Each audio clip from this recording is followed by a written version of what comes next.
other piece, which is, no coincidence, I'm on the Thriving Lawyers podcast, is that we're taking a page from positive psychology, and rather than focusing or calling things like anxiety workshop or burnout workshop, we want to start focusing on what makes a thriving lawyer. What are what can people aim for? Because if a situation like this is going to be ongoing, for example, dealing with this uncertainty, we have to get it in our heads, oh, this is this new normal and I'm going to still thrive, right? Or who are those people at the firm who are thriving and how can we emulate them, and teaching people those skills. Welcome back to the Thriving Lawyers podcast. In this week's episode, join Michael Kahn for an informative and lively interview with Katherine Adamenko, the manager of well-being for Ropes & Gray, an international law firm with 1,400 lawyers. Have you noticed changes? I know you've said that fortunately, the legal culture has changed in terms of valuing well-being. Obviously, creating a position of manager of well-being, which is awesome. What kind of things have you noticed? What kind of positive changes have you noticed overall in the legal community and at Ropes Gray specifically have you noticed? I'll start with the legal. I'm very active in the legal well-being community, and I'm just so impressed within these few short years. The strong bonded communities. So I'm really grateful to have colleagues at other firms and other leaders coming together as a community. And the thing that's come out of it, and then of course, how do we maneuver all of this through the pandemic, which exacerbates so many of the mental health and substance use issues around lawyer well-being, right? That kind of already was in crisis mode for, or elevated levels. It really fostered this intense innovation and information sharing that I think I can only hope that is happening in other industries as well. Maybe it's because of just lawyers in general, right? Because it's a fascinating combination of personalities. You get, just like you mentioned with Chris, right? He's a practicing attorney with a specialization in well-being. You're a former, attorney turned counselor. And then you get people like me who are just veteran kind of program managers and a wellness coach. And then you find executive coaches. You get people from attorney development who work only with lawyers. So we're this incredible community. And it's really been about information sharing and innovation to push for solutions, right, during these times. Yeah. So that's on. Go ahead, Katherine. Oh, no, go ahead. Sorry.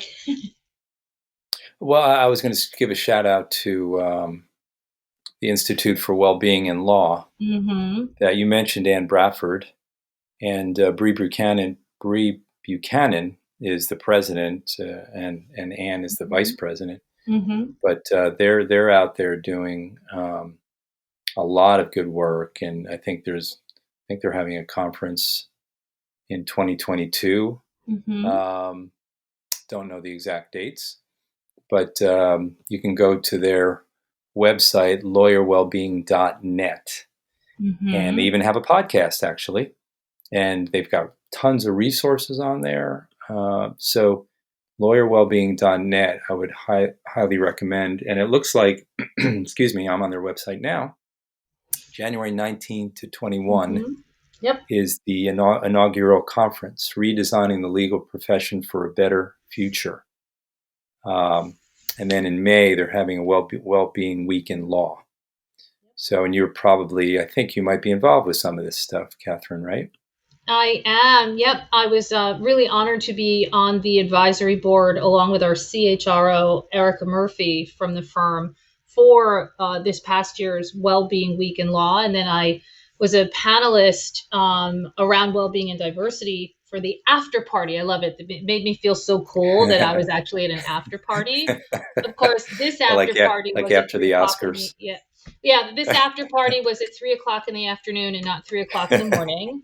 But I was really honored to be part of it, and and they're like the glue, right? They're the glue. But I will say one other thing, and I think you Hmm. that I'd like to share about kind of the well-being community. A real partner. I am on the American Bar Association Commission on Lawyer Assistance Programs, COLAP. Yes. I'm on their well-being Hmm. committee, specifically working around the well-being pledge signatories. Yeah. And so they play a pivotal role as well. So between the COLAP Wellbeing Committee and now the Institute for Wellbeing and Law, you've got these two incredible organizations working to bring information, resources, experts together, as well as the people, the signatories, and the people actually running the programming themselves. So I feel really lucky to be kind of part of both. And the other piece I'll mention, because I want to make sure I mention this before we end, is Right. leveraging, if I am speaking right now to any person in charge of well-being at their firm, is leveraging the lawyer assistance programs. And it's Hmm. something that we're formally doing at Ropes and Gray. Yeah. When you say formally doing, what do you mean by that? So I've reached out to all of our state contacts, and then I've reached internally to our office managing partners at each of our U.S. offices and key people at the office themselves, whether they're part of the well-being committee or they're, we have representation from DE&I, attorney development. We have key players from each office and then we're setting up a meeting for all of us to meet together and introduce the LAP contact and making sure the leadership in each office knows about the programming and resources available. Yeah, the lawyer assistance programs, or it's called different things in some states. Lawyers Concern for Lawyers, in the U.S. and in Canada. It's such a great resource. Of course, I'm biased. I'm a counselor for the LAP in Vancouver, Canada.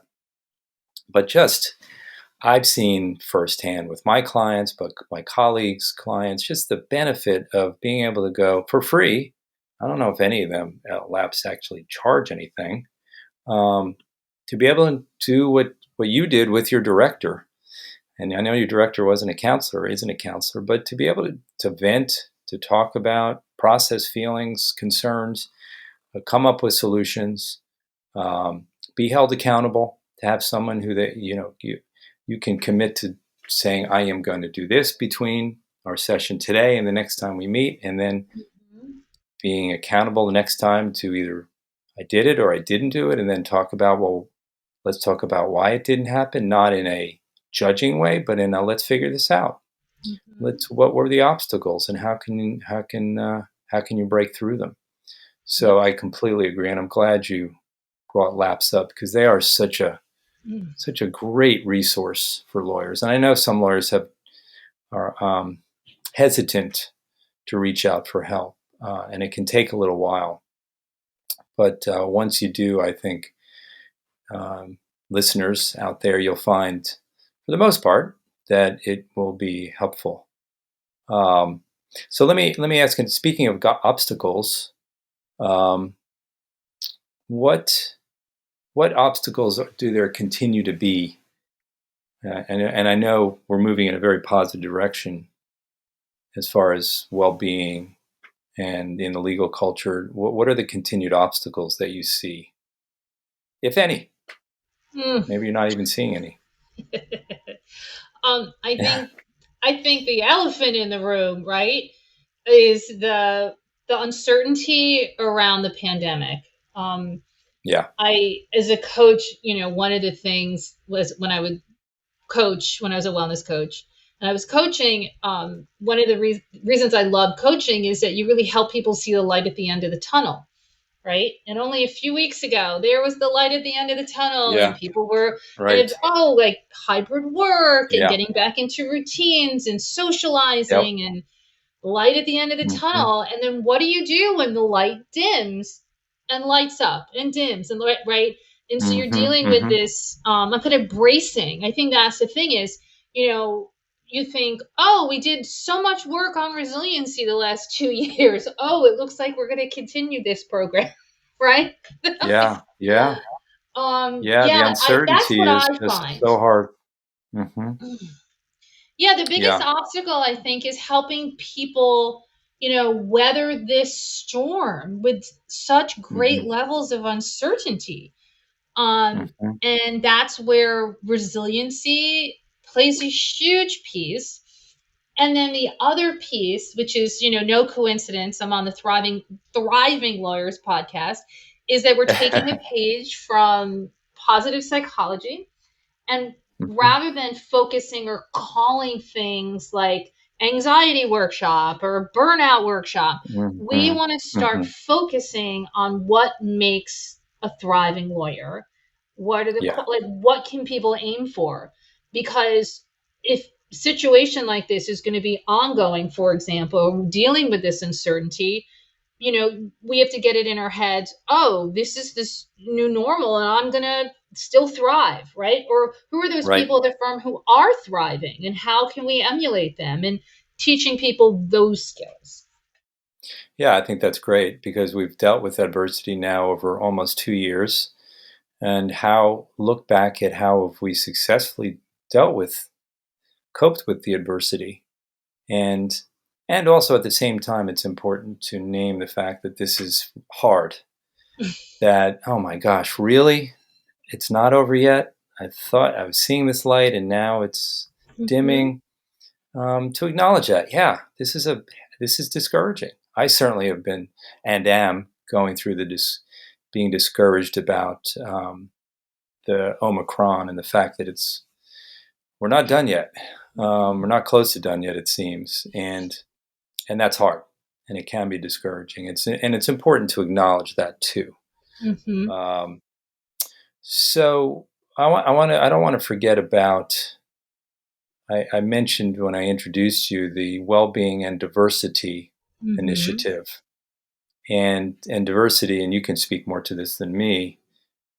It's not an accident that you have diversity integrated into programs on well-being, right? Mm-hmm. So speak Yes. a little bit about your thoughts around diversity and well-being, and what did that diversity look? What did the initiative look like, or what does it look like? Yeah, it was an interesting evolution. um, we had a workshop with diversity and inclusion expert Michelle Silverthorne, who Yeah, I I know of her. highly Yeah. recommend. And she gave a Hmm. series of workshops. And this is, especially the timing, again, bringing her back and into the firm around the social unrest movement last year. And one workshop she gave in particular talked about the impact of social networks and how that can have an impact different from if you're from a diverse background. And Hmm. a kind of a light bulb went off. And I realized, well, how am I sourcing the people that I want to bring in? How wide is my net? Hmm. And I kind of had that aha moment, like, I never looked at it through the lens of diversity in that space, in that way. And I just decided, I basically called my partner in DE&I, which was fantastic because at the time she had been the former uh, co-lead of the New York Wellbeing Committee. So she was already very passionate and committed to well-being, and started having a conversation with her about it and co-developing just the tenets of what our well-being and diversity initiative would be.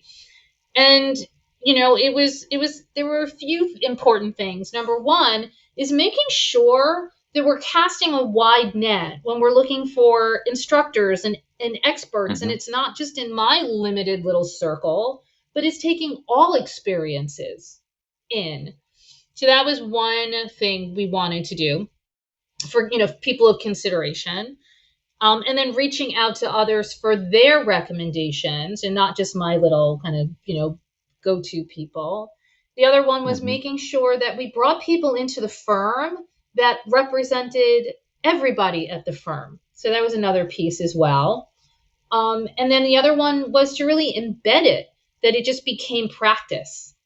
That it was really important that I let all the well-being committee, local committees know. I let every vendor we were working with know is that we want to make sure that when you bring people to us or you're going to work with people, that you are considering a wide network of people and not just your specific little network. So that one presentation, that one 10-minute bit of a presentation from Michelle Silverthorne just changed a trajectory. Yeah, it was that impactful. And it was, this was around the anti-bias training. Yeah, it's fantastic. Yeah, you're talking about affinity bias, where we just stick with our small circle, and our circles are often folks who look like us and who have similar backgrounds. And I think that's wonderful that you're doing that, and you have to be intentional about it, right? You definitely, because it can be something that until you're mindful of it and intentional about it, you bring in the same folks. That's really neat. That just that short experience with Michelle. That's as a workshop presenter, I love hearing that kind of stuff. Oh, the kind of seeds that she planted for you and how they've sprouted. So I want to give us some time. We have a few minutes left, but I want to talk to you. And you have been very generous in some of your personal sharing. What is in some of your self-care? What's we talked about you sharing one of your go-tos for your own self-care. So I want to invite you to do that now. Yeah, and it's funny because it's something I love to teach as much as I love to do. So we are going to practice a compassionate, mindful pause. And so, yep. So I'm going to ask you, and I'm going to ask the listeners just to take a moment and just take in your surroundings. Just be like, okay, I'm here in this room and this is going on. And then now I'm going to ask you to close your eyes or gaze softly at the ground. If you can, it's better to close your eyes. And the first thing I notice every time I do this, I just take a deep sigh. It's just kind of automatic, right? And we're going to take a moment now just to be, right? There's nothing to do, nothing to try to do. It's almost like taking your foot off the gas slowly as that car, slowly comes to a stop. And I'm going to ask everybody to take their hand and place it over their heart. It's kind of a universal gesture of kindness, compassion, and gratitude. And just sit with this feeling. Physical touch is also really important.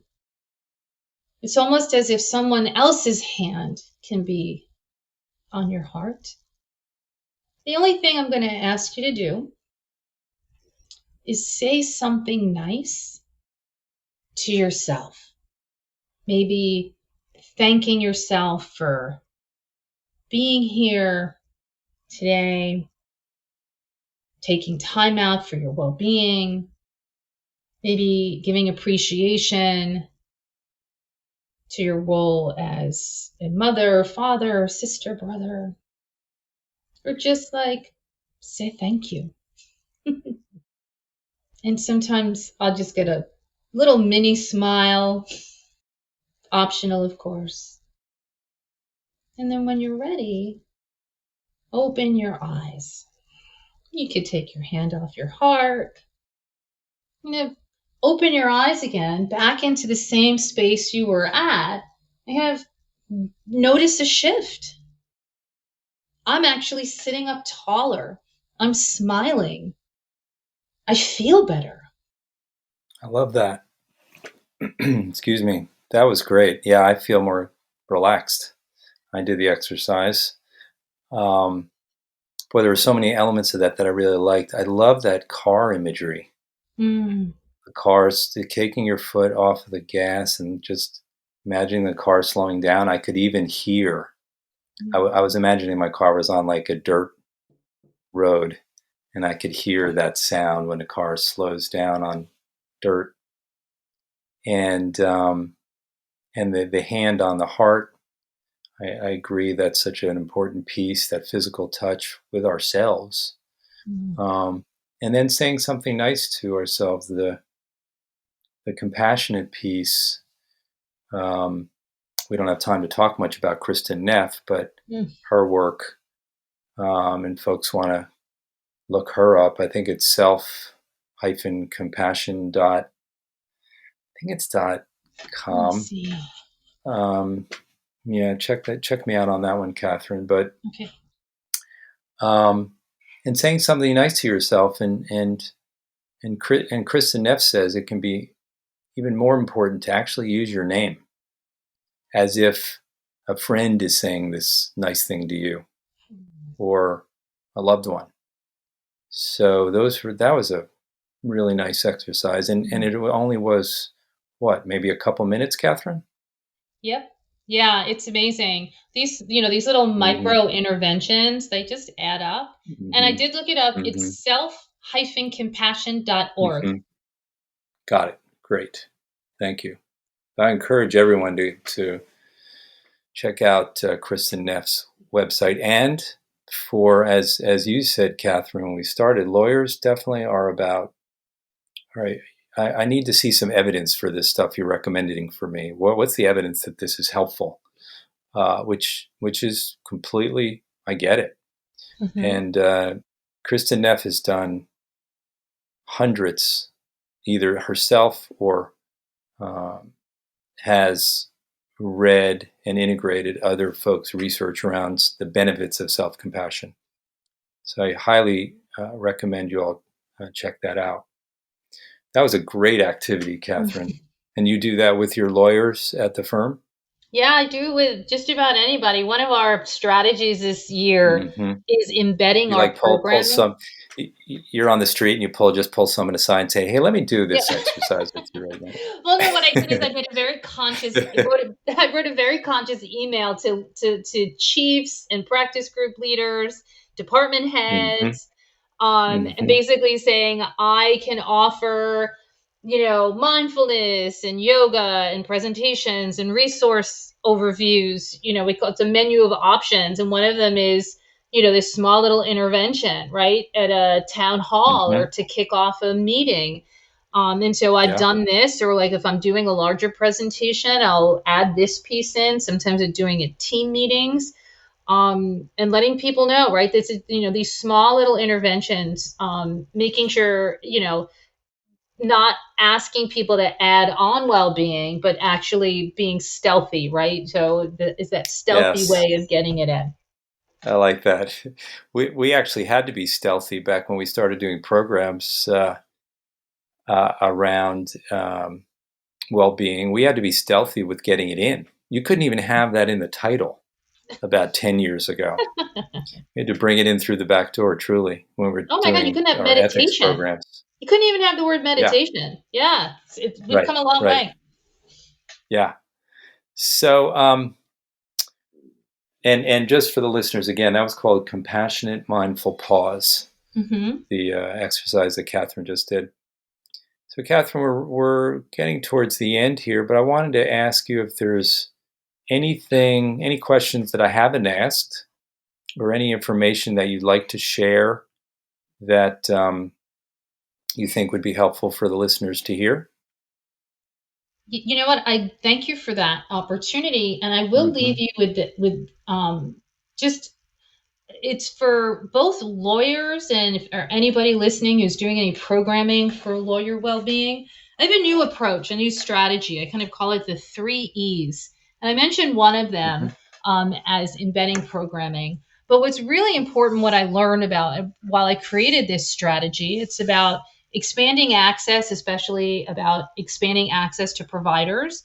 As I mentioned, embedding programming, well-being programming into existing calendars, and then engaging effectively, which, learning how to be a little bit more nimble and partnering with your marketing and communications team, for example.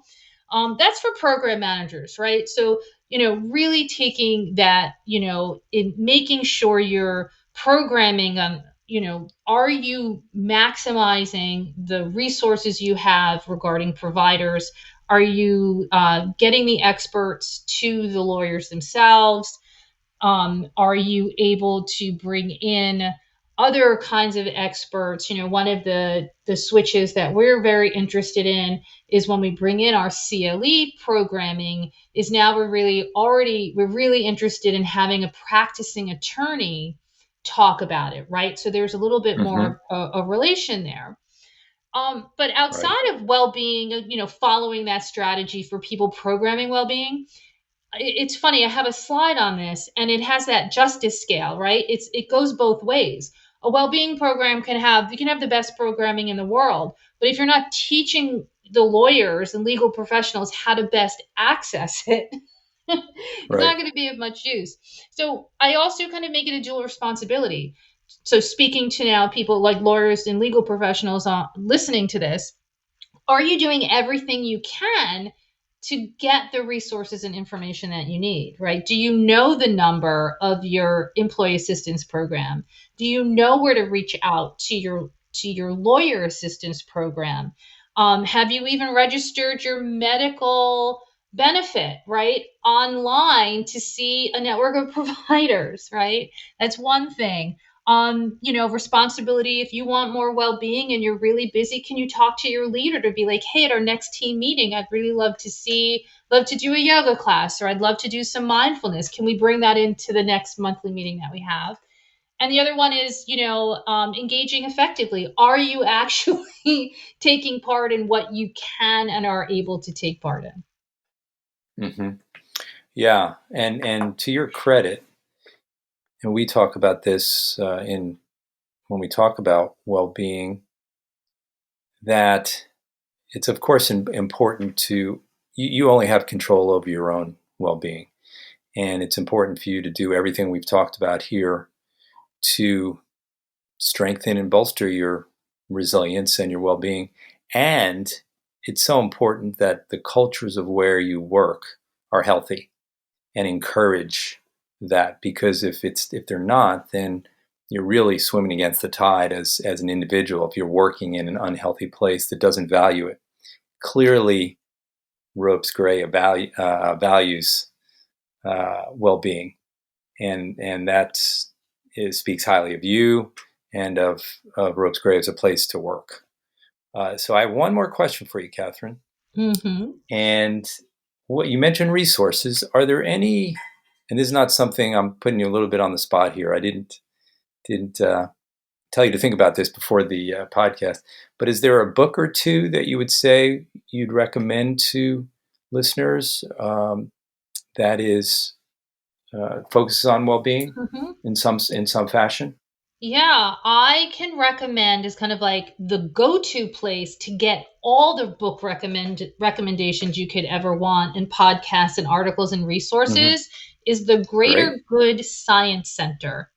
Um, Yes, thank you. I the know of Greater them. Good Science. Now, one of the reasons is they also Yeah. have this fabulous. I did it like 4 years ago. The Science of Happiness class. Yes. You That's where took the I learned class? all about Kristen Neff, right? Ah, oh, cool. So the Okay. Greater Good Science Center, sign up for their newsletter. Mm, Absolutely. You mentioned Kristen Neff in her book. mm-hmm. Um, a, I love Kelly McGonigal. She wrote the Yes. book The Upside of Stress. I have The Joy of Mm-hmm. Movement up on my desk, on my table here, that I haven't gotten to yet. God, there's so many. Any book by Martin Seligman. And Mm-hmm. I don't know if you're really a bit nerdy, then the book Flow by Mihaly Mm-hmm. Csikszentmihalyi. But if Good you just job look on up, that last name. yeah, it's Csikszentmihalyi. But Yeah. again, you'll find that on Yeah. the Greater Good Science Center. But the book on Mm-hmm. flow, Mm-hmm. if you put in like flow book, I believe on Google, it'll come up. Yeah. Yeah. And the concepts of flow, you could read a lot about it. Yeah, and then the TED Talks. Amy Cuddy has one of the most Mm-hmm. listened to talks on the power pose. So Amy Cuddy's concept of the power pose, Kelly McGonigal's TED Talk on why stress should be your friend, and her books. Angela Duckworth, who wrote Grit, is another one. Mm-hmm. And then my latest favorite I was introduced to by the chair of the firm is Dr. Laurie Santos and her Happiness Lab podcast. In Yeah. particular, her 2 episodes called Funtervention. So, which led me to the book, The Power of Fun and How to Break Up with Your Phone by Catherine Price. So I know I put a I handful in love it. there. That's great. I definitely did not catch you speechless with that question. You've No, shared a it's just lot of good like, ones. but That's great. And I'll say, I'll say too, the Greater Good Science Center, absolutely, and they have a an additional website called Greater Good in Action, mm, and that lists activities mm, that you can do. So I recommend the Greater Good in Action website as well. perfect. Well, Catherine, you have already given me more than the amount of time I asked you for. So I appreciate your generosity today. It was a pleasure. It went fast, as I knew it would. And thank you so much. And I hope our paths cross in person one day. I have family in New Jersey, so next time I'm in the area, I will reach out and maybe we can have coffee That in sounds like a Manhattan great somewhere. idea. Although, Or even better, a bagel or a slice of pizza. oh my God, first of all, yes, I love the bagel, or I'll bring some bagels to Vancouver for a nice breakfast. Oh, I like that too. Thank you, Catherine, and we will talk soon. Thanks for listening to this episode of the Thriving Lawyers Podcast.